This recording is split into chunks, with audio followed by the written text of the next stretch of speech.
DHQ अस्पताल फैसलाबाद में operation theatre का निज़ाम बुरी तरह मुतासर हो गया। मरीजों को बेहोश करने वाली 14 मशीनें खराब हैं। 4 ऑपरेशन थिएटर्स भी बंद हो गए हैं। आपको अपडेट कर रहे हैं। डीएचक्यू अस्पताल फैसलाबाद में ऑपरेशन थिएटर का निज़ाम बुरी तरह मुतासर है। मरीजों को बेहोश करने वाली 14 मशीनें खराब हैं। इसी हवाले से बात करेंगे अज़ादार हुसैन से। अज़ादार बताइएगा, मरीजों को क्या मुश्किलात का सामना है, अपडेट कीजिएगा। जी बिल्कुल, डीएचक्यू अस्पताल में 21 एनेस्थीसिया की यानी कि जो मरीज़ों को बेहोश करने वाली मशीनें हैं वो इस वक्त डीएचक्यू अस्पताल में मौजूद थी और इनमें से तकरीबन 14 मशीनें जो है वो ख़राब पड़ी हैं। कब तक नई मशीनें जो है वो मरीज़ों के लिए फराहम कर दी जाएंगी? हमारे साथ एमएस डीएचक्यू अस्पताल डॉक्टर ज़फ़र इकबाल मौजूद है।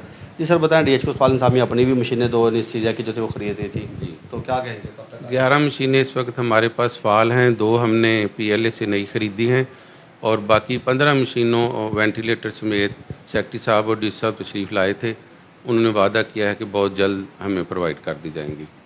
गायनी की तकरीबन जो है वो एनेस्थीसिया की मशीनें ख़राब पड़ी हैं सबसे ज़्यादा। तो अब कौन सा वार्ड जो है वो कौन से जो शोबे अमराज के मरीज़ हैं उनके ऑपरेशन मुतासर हो गए? स्पाइनल पे बहुत सारे केस हो जाते हैं जिनकी एनेस्थीसिया की मशीन की ज़रूरत नहीं होती। गायनी में एक मशीन बिल्कुल फंक्शनल है, एक इमरजेंसी गायनी में फंक्शनल है। बाकी हर यूनिट में तकरीबन 1-1, 2-2 मशीन 11 हमारे पास फंक्शनल है। उनमें से हर ऑपरेशन थिएटर में फंक्शनल मशीनें मौजूद हैं।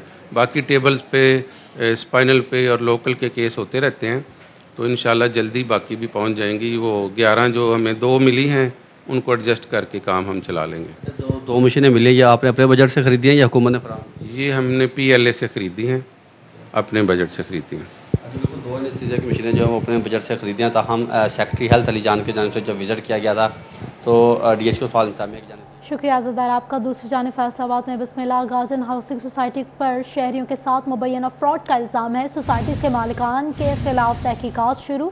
नैब ने एफडीए से हाउसिंग सोसाइटी को जारी एनओसी समेत मुकम्मल रिकॉर्ड तलब कर लिया है। इमरान असलम हमारे साथ मौजूद हैं। इमरान बताइएगा। बिल्कुल, फैसलाबाद बिस्मिल्लाह गार्डन हाउसिंग सोसाइटी का शहरी के साथ मुआयना फ्रॉड पर नैब लाहौर की जानब से इनके मालिकान के खिलाफ तहकीकात शुरू की गई हैं और नैब लाहौर ने एफडीए को मुरासत जारी करते हुए बिस्मिल्लाह हाउसिंग गार्डन सोसाइटी को जारी एनओसी में तमाम रिकॉर्ड जो है वो तलब किया गया है। सोसाइटी को जारी होने वाली जो तमाम जमीन एलोकेशन, इसके साथ साथ मंजूर होने वाला लेआउट प्लान और सोसाइटी की खरीदी जाने वाली जगह का तमाम का रिकॉर्ड जो है वो एफडीए को बंद किया गया कि 20 जुलाई तक नैब लाहौर को साल करें और नैब ज़रा के मुताबिक सोसाइटी के खिलाफ शहरी के साथ मुबैना फ्रॉड के इल्जाम पर इनके मालिकान के खिलाफ तहकीकात शुरू की गई हैं। ऑनर्स और डेवलपर्स का रिकॉर्ड जो है 20 जुलाई तक एफडीए को नैब लाहौर को साल करने के इल्जाम जारी किए गए हैं। बहुत शुक्रिया अपडेट्स करने के लिए इमरान। आगे बढ़ेंगे और आपको बताएंगे कि फैसलाबाद में Paswan HiAce wagon driver association की जानिब से जिला काउंसिल चौक से डीसी दफ्तर तक एहतजाजी रैली निकाली गई। मुजाहिरीन ने वैगनों से गैस सिलेंडर्स उतरवाने के खिलाफ नारेबाजी की है। फजील अहमद हमारे साथ हैं। फजील, क्या अपडेट्स हैं आपके पास? जी बिल्कुल, Punjab highest wagon association workers association की जानिब से फैसलाबाद में एहतजाजी मुजाहरा किया जा रहा है। जो वैगन ड्राइवर्स हैं उनकी जानिब से कहा जा रहा है कि ज़बरदस्ती वैगनों से सिलेंडर जो हैं गैस सिलेंडर उतरवाए जा रहे हैं। हालांकि जो तमाम अप्रूवल्स हैं वो लेने के बाद सिलेंडर नस्ब किए गए, लेकिन जो इंतज़ामिया है वो बेजा तंग कर रही है। चलान किए जाते हैं, पेट्रोलिंग पुलिस की जानिब से तंग किया जाता है, जिसकी वजह से आज जो तमाम एसोसिएशन के मेंबरान हैं ज़िला फैसलाबाद भर के वो एहतजाज में शरीक हुए हैं। डीसी ऑफिस के सामने धरना दिया जाएगा। मियाँ एजाज हमारे साथ मौजूद हैं, पंजाब के सदर हैं, उनसे पूछते हैं वो क्या कहते हैं। मियाँ साहब क्या कहेंगे, क्या मुतालबात हैं आप? देखें जी, जालमाना रवैया है। बड़े ट्रांसपोर्टरों को नवाजने के लिए हमेशा से ये जो हाईएस्ट वैगन है इसको दबाने की कोशिश की गई। इससे वाबस्ता जो लोग हैं उनको दीवार के साथ लगाने की कोशिश की जाती है। कहीं पे भी कोई सिलेंडर नहीं फटा, कहीं पे भी इस वजह से आग नहीं लगी। आग अगर लगती है तो गाड़ियां जब हिट होती हैं तो वो स्पार्किंग की वजह से होती है। हमने सेक्रेटरी ट्रांसपोर्ट पंजाब से भी मुलाकात की, पीटीए फैसल अब्बास साहब को भी फ़ोन किया कि हमारे साथ बैठ जाएं, हर पहलू पे बात कर लेते हैं। अगर हम गलत होते हैं, आपके जो दलीलें हैं वो दुरुस्त हैं, तो हम जो आप कहेंगे इंशाल्लाह बैठ के इसको डिसाइड करेंगे। आज फैसलाबाद से हम एहतजाजी तहरीक का आगाज़ कर रहे हैं, जो इंशाल्लाह अगर ये नहीं मानेंगे, नहीं हमारे साथ बैठेंगे, तो फिर पंजाब असम्बली के अंदर धरना देंगे और दमादम मस्जिद अंदर करेंगे। जी बिल्कुल, अगर मुतालबात नहीं माने जाते तो पंजाब। फजील, बहुत शुक्रिया आपका। दूसरी जानिब इसी हवाले से अगर मजीद बात की जाए तो एहतजाज जारी है। फैसलाबाद में हाईएस वैगन से गैस सिलेंडर्स उतरवाने पर हाईएस वर्कर्स एसोसिएशन सड़कों पर निकल आए हैं। मजीद इसी पर बात कर लेते हैं मरियम रजा से भी। मरियम, बताइएगा। जी बिल्कुल, फैसलाबाद में हाईएस्ट वैगन जो है पासबान की जानिब से वैगन में से जो है वो एलपीजी उतारने के ऊपर यहाँ पे जो है मुजाहिरा किया जा रहा है। वैगन के तमाम मुजाहिरीन और कारकुनान जो है वो वैगन खाली लेके एहतजाज जो है वो कर रहे हैं और फैसलाबाद के मुख्तलिफ इलाकों से गुजरते हुए इस वक्त एहतजाज जो है वो जारी है। इस वक्त हमारे साथ उनके कारकुनान मौजूद हैं, उनसे बात करते हैं इस हवाले से। सर बताइएगा, क्या कहेंगे इस हवाले से कि यहाँ पर जो है एहतजाज किया जा रहा है, क्या लगता है आपको कि एहतजाज की क्या वजूहत है? अस्सलाम वालेकुम। सबसे मेन वजूहत ये है कि हम ये मजदूर लोग हैं, गरीब वैगनों वाले हैं, गरीब मालकान हैं। हमें ये कहा जा रहा है कि गाड़ियों में से सिलेंडर उतार दें। म्यारी और गैर म्यारी सिलेंडर का ये कह रहे हैं, लिहाजा हमें ये बता दें कि म्यारी सिलेंडर कौन से, हम वो लगा लेते हैं। खुद ही इन्होंने हमें महंगे दामों पे सीएनजी सिलेंडर्स खरीदने का कहा था। अब ये सारे हमें कह रहे हैं कि अब ये सीएनजी सिलेंडर्स खत्म कर दिए जाएं और इंजन खत्म किए जाएं, पेट्रोल किया जाए। तो क्या हमें ये इस बात की श्योरिटी देते हैं कि पेट्रोल पे गाड़ियों का हादसा होगा? ये कि जब भी बोलते हैं कि सिलेंडर फट गया, सिलेंडर फट गया, किसी के पास, कोई मीडिया के पास, किसी इंतजामिया के पास कोई सिलेंडर फटने की फुटेज है? अगर कोई फुटेज है तो हम अपने सिलेंडर उतरवा देंगे। हमारा टू दी पॉइंट सी बात है कि कोई सिलेंडर। एहतजाज जो है वो जारी है, हमारे साथ और भी लोग मौजूद हैं, उनसे जानते हैं। सर मुझे बताइएगा कि जैसे इन्होंने कहा कि सिलेंडर फटने की वजह से कई हादसा पेश आते हैं, आपको क्या लगता है कि अगर ऐसा कोई सर्टिफिकेट दे दिया जाए कि उसके बाद ये बात क्लियर हो जाए कि ये सिलेंडर नहीं फटेगा? बात दरअसल ये है, अभी हमसे ज्यादती हो रही है। एक वैन के ऊपर ना तकरीबन कोई 10-12 घर लोग पलते हैं। एक ड्राइवर है, एक मालक है, ड्राइवर की फैमिली है, मालक की फैमिली है। हमारे साथ ये ज्यादती हो रही है। 1500 रुपये इसकी बचत है, 1200-1000 रुपये का वो चालान पकड़ा देते हैं। तो ये किधर जाएं? क्या मुतालबा चाहते हैं आप? हमारा मुतालबा है, हमसे ज्यादती हो रही है, हमारे साथ इंतजामिया तावन करे। हम किसी से कोई झगड़ा नहीं है हमारा। बिल्कुल, इंतजामिया जो है वो तावन करे और सिलेंडर जो है वो ना उतारे जाए, ताकि जिन घरों की रोजी रोटी जो है वो चल रही है वो इसी तरह से चलती रहे, और जो चालान जो है वो काटे जा रहे हैं वो भी ना। मरियम, बहुत शुक्रिया आपका।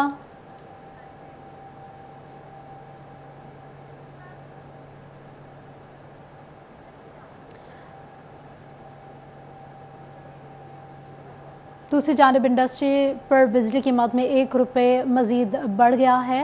पीक आवर्स में 2 घंटों का इजाफा, कीमत भी बढ़ा दी गई है। Chairman Pakistan wholesale manufacturers and exporters Khwaja Amjad की कड़ी तनकीद, बोले इंडस्ट्री को मद्दे मुकाबिल ममालिक के बराबर लाने के बजाय बोझ डाला जा रहा है। इंडस्ट्री पहले ही 50% बंद है।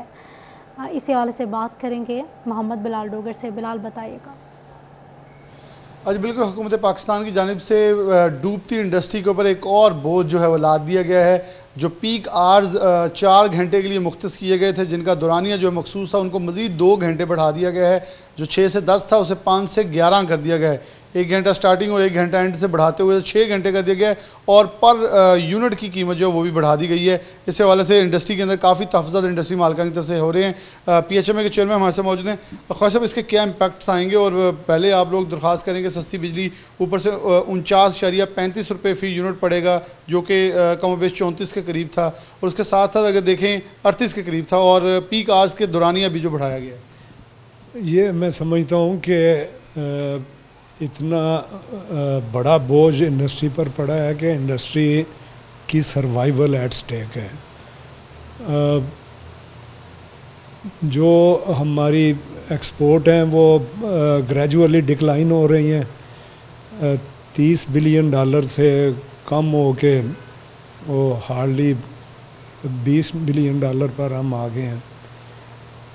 हमारे रीजनल कंपेटिटर्स, मतलब हम सिर्फ ये नहीं कि we are the only player in market, we are subject to competition with those competitors के जिनके हालात को हमें कंसिडर करना चाहिए, ज़हन में रखना चाहिए। उन्हें सस्ती बिजली मिल रही है, उन्हें सस्ती गैस मिल रही है। आज भी बांग्लादेश में 7 cent year on year basis पर वो अनचेंज वो टैरिफ है उनका। वो गैस भी उन्हें सस्ती मिल रही है हमसे 7 सेंट, हमने 9 सेंट पर इसहाक डार साहब जब तशरीफ़ लाए थे उनसे एग्रीमेंट किया था, वो चंद माह चला। उसके बाद हमें बताया जाता है कि IMF के प्रेशर पर हम ये कर रहे हैं। IMF के साथ क्या बात होती है, क्या ये प्रेजेंट करते हैं, ये तो यही जानते हैं। हम तो कंज्यूमर हैं और हम समझते हैं कि उसमें ज़रूर कुछ ना कुछ वो ओला रखते हैं। IMF का सिर्फ एक शेल्टर यूज़ करते हैं। 74% तो नेचुरल रिसोर्सेज से ये जनरेशन हो रही है। मोर देन 1/3 शेयर जो है हाइडल पावर का अभी भी है। फिर न्यूक्लियर पावर से जनरेशन हो रही है। हाइडल की कास्ट आपको पता है कि इंतहाई कम है, न्यूक्लियर की भी बहुत कम है। फिर सोलर से हो रही है, विंड पावर से हो रही है। तो ज़्यादा से ज़्यादा कास्ट अगर कोई बढ़ेगी तो वो फर्नेस ऑयल से या इंडिजीनियस फॉसल फ्यूल से। तो मैं नहीं समझता कि वो एवरेज कास्ट ज़्यादा इन्हें पड़ रही है। असल चीज़ कई दफ़ा हम आइडेंटिफाई भी इन्हें कर चुके हैं, वो लाइन लॉसेस हैं। वो पूरे पाकिस्तान में फैले हुए मुख्तलिफ डिस्कोज में से वो ब्लैक शीप्स हैं कि जहाँ रिकवरी इन्हें नहीं होती। रिकवरी नहीं हुई। बहुत शुक्रिया ख्वाजा साहब ने डिटेल में बताया, खासतौर पर कहाँ से कितनी बिलाल अपडेट करने के लिए बहुत शुक्रिया। दर्जनों सरकारी महकमे फेस्को चिन्योर के नाधंधा निकले वासा फैसलाबाद फिर से सर फहरिस्त है। वासा फैसलाबाद 33 करोड़ 73 लाख से ज्यादा का डिफॉल्टर है। बाबर मुनीर हमारे साथ मौजूद हैं। बाबर बताइएगा। सरकारी महकमे चिन्योर फैस्को के डिफाल्टर निकले हैं। वासा फैसलाबाद फिर सर फहरिस्त है।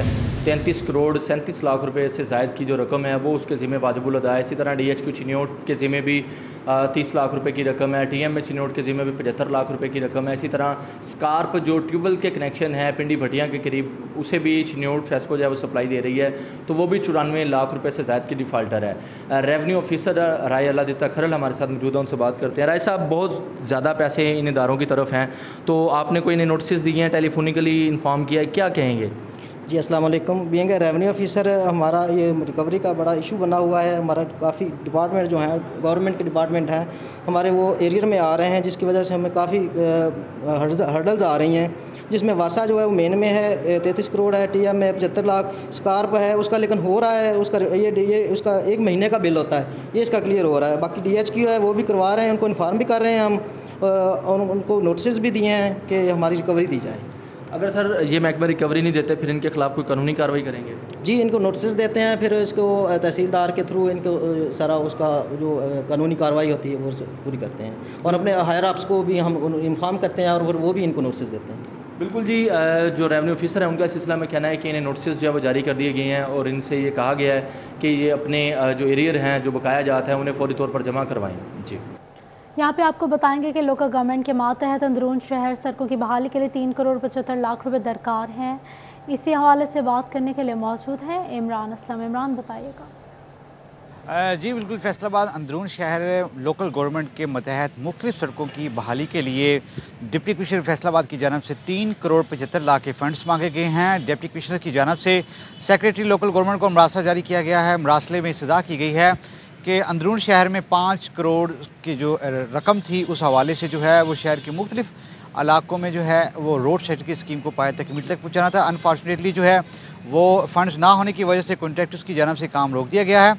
अभी जो है वो डिप्टी कमिश्नर की जानब से सेक्रेटरी लोकल गवर्नमेंट को मरासला जारी करते हुए इस्तदा की गई है कि जल्द से जल्द 3 करोड़ 75 लाख के फंड जारी किए जाएं ताकि रोड सेक्टर की स्कीमें जो लोकल गवर्नमेंट के मतहत हैं उसको जल्द से जल्द पाए तकमील तक पहुँचाया जा सके। जी बताएं, आपको पानी के हवाले से जंग में सैलाबी पानी कम हो गया है। जिला इंतजामिया और महकमा ज़राअत की कोशिशों से ज़राई रकबे बड़े नुकसान से बच गए हैं। छोटी फसलों को होने वाले नुकसान और फसलों को दोबारा कारआमद बनाने के लिए फील्ड स्टाफ की ड्यूटियां लगा दी गई हैं। बात करेंगे ओवैस खान से। ओवैस बताइएगा। बिल्कुल जंग में सैलाबी पानी कम होने के बाद जो है महकमा ज़राअत की जानिब से फील्ड स्टाफ को जो है फील्ड्स में मौजूद रहने की हिदायत जारी की गई है और ऐसी जगह जहाँ पर जो है वो पानी जो है सैलाब का मौजूद रहा वहाँ पर एडवाइजरी जो है वो जारी की जा रही है काश्तकारों को। डिप्टी डायरेक्टर एग्रीकल्चर एक्सटेंशन जो है सजाद महमूद कासिम मेरे साथ मौजूद हैं, इनसे बात करेंगे। सर बताइएगा, सैलाब के जो है पानी आया था, हम अब पानी जो है वो कम होता चला जा रहा है, क्या समझते हैं सूरत हाल में कितना नुकसान हुआ है और इस वजह से क्या इकदाम किए? बिस्मिल्लाहिर्रहमानिर्रहीम। जो इस साल जो फ्लड आया, जो इस तवक्को से पहले आ गया फ्लड, बारिशों की वजह से, मानसून की वजह से, और पानी जो है वो तकरीबन इतना ज़्यादा नहीं था, लेकिन जितना पानी आया है तो उसको डिस्ट्रिक्ट एडमिनिस्ट्रेशन ने बड़े अच्छे तरीके से टैकल किया उस फ्लड को, और एग्रीकल्चर डिपार्टमेंट ने भी अपनी जो है फ़राइज़ थे वो भी तनदेही से अपनी कोशिश से पूरे अच्छी तरीके से सर अंजाम दिए हैं। और ज़मींदारों को एडवाइज़री जो है महकमा ज़राअत की तरफ से दी जा रही है, ताकि अगर किस तरह हमने अब जो क्रॉप है उसको किस तरह आपने सर्वाइव करना है फ्लड के बाद। और इस वक्त तक मेरा जो फील्ड स्टाफ है वो फील्ड में मौजूद है और वो फार्मर की वो हर मौका पे आए उसको आगाही फराहम कर रहा है, ताकि जो अगर थोड़ा बहुत नुकसान हुआ भी तो उसको किस तरह रिकवर करना है। का कहना है कि यकीनी तौर पर बड़े पैमाने पर नुकसान नहीं हुआ। ज़िला इंतज़ामिया और महकमा ज़राअत उसी की जानिब से बेहतर जो इक़दाम करते हुए जो है वो सैलाब के बायस जो नुकसान का उसे बचाव किया गया है, ताहम जो सब्जियों को और जो छोटी फसलों को जो है मामूली हद तक नुकसान पहुँचे उसके हवाले से भी किसानों को एडवाइजरी जारी की जा रही है। शुक्रिया वेस्ट। टोबा टैक्सी में दिल के मरीजों के लिए अच्छी खबर सामने आई है। DHQ अस्पताल और CCB में मुआहिदा हो गया। आपको बता रहे हैं DHQ अस्पताल और CCB में मुआहिदा हुआ है। इस हवाले से बात करेंगे अहमद नदीम से। बताएगा अहमद।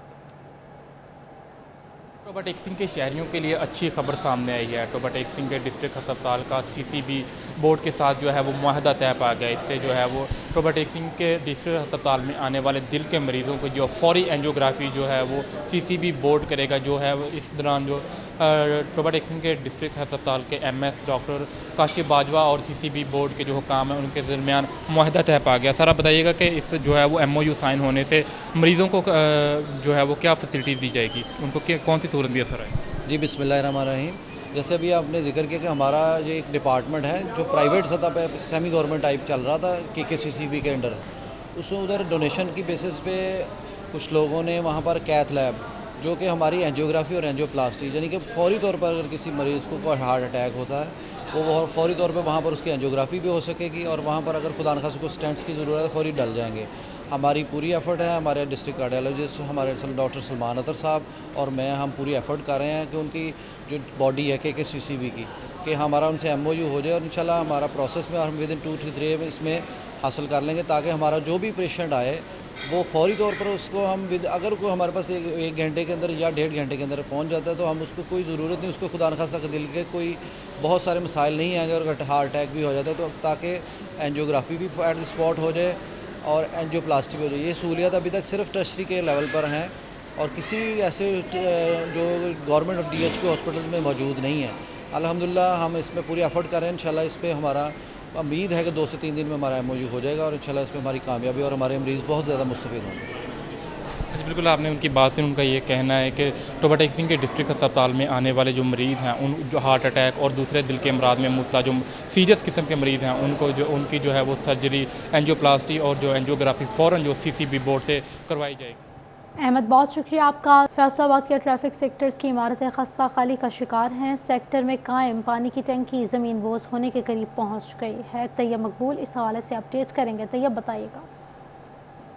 जी बिल्कुल, फैसलाबाद पुलिस के थानों की इमारतों के बाद गुलाम मोहम्मदाबाद ट्रैफिक सेक्टर की बिल्डिंग भी खस्ता हाली का बदतरीन नमूना पेश करने लगी है। गुलाम मोहम्मदाबाद सेक्टर में टेस्टिंग एरिया भी मौजूद है और इसी के साथ साथ लर्निंग लाइसेंस फैसिलिटेशन सेंटर भी मौजूद है। रोज़ाना सैकड़ों की तादाद में यहाँ पर शहरी अपना लाइसेंस बनाने के लिए आते हैं, मगर यहाँ पर मौजूद पानी की टंकी और एम्प्टी ब्रांच का शेड खस्ता हाल हो चुका है और किसी भी वक्त यह ज़मीन बोझ होकर किसी बड़े सानहा का सबब बन सकता है। मेरा कैमरामैन शाहजेब अगर आपको दिखा सके कि ये गुलाम मोहम्मदाबाद ट्रैफिक सेक्टर के टंकी की हालत है कि किसी भी वक्त यह ज़मीन बोझ हो सकती है। इस कदर खस्ता हाली है कि ट्रैफिक हुकाम इसकी जानब तवज्जो करने से गुरेजा है। यहाँ पर एमटी ब्रांच भी मौजूद है। ट्रैफिक पुलिस की गाड़ियाँ उसी शेड के नीचे खड़ी होती है जो शेड टूट फूट का शिकार हो चुका है। अरसा दराज से ये टैंकी और शेड टूट फूट का शिकार है, मगर पुलिस हुकाम की जानब से इसको रिपेयर नहीं करवाया गया, इसको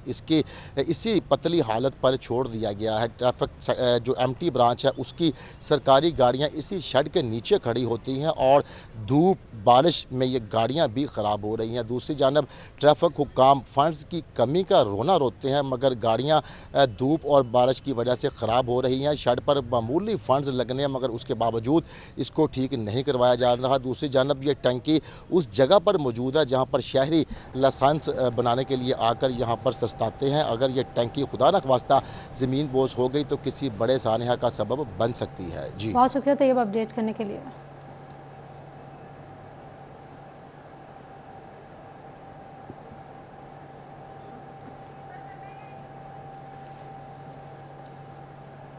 अहम खबर दें आपको, डीसी टोबा टैक्सिंग अदनान इरशाद को ओएसटी बना दिया गया है। मोहम्मद नईम सिंधु को डीसी टोबा टैक्सिंग तैनात कर दिया गया है।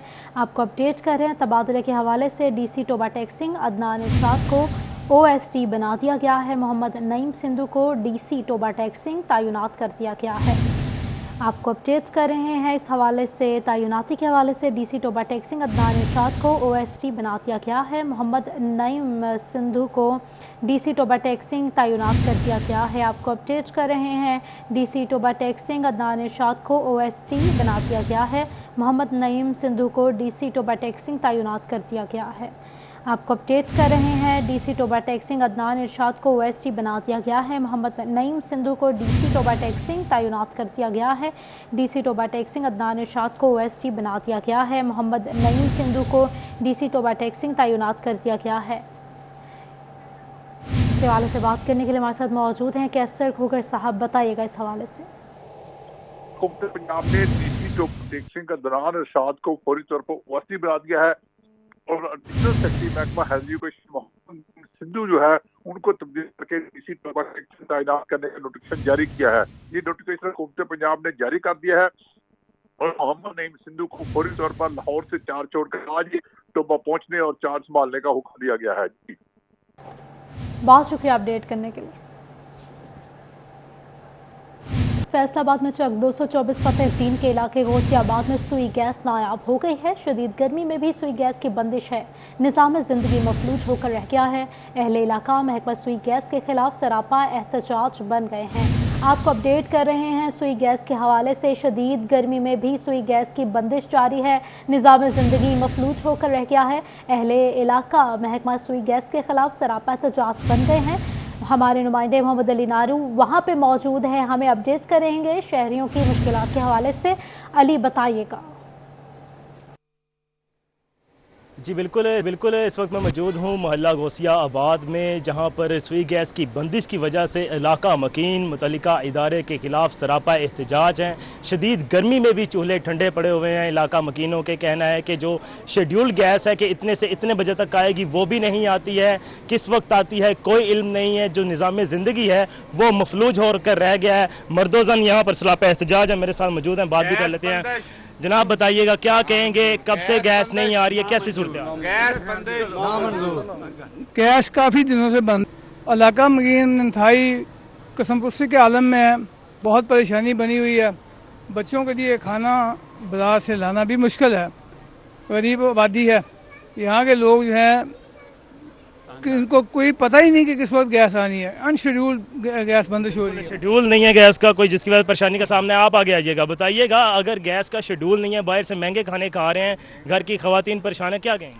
सर इस सिलसिला में गैस बंदिश की वजह से एक तो हमें खाने बाहर से खाने पड़ रहे हैं और उनका भी जो है बदमज़गी, खाना बदहज़मी, बीमारी का सिलसिला बन रहा है। इस सिलसिला में हमारी हुक्मरान वक़्त और वज़ीर आला से रिक्वेस्ट करते हैं। जनाब बताइएगा कितनी दरखास्तें दी हैं, कोई दरखास्तें दी हैं आप लोगों ने, क्या कहते हैं सुई गैस का?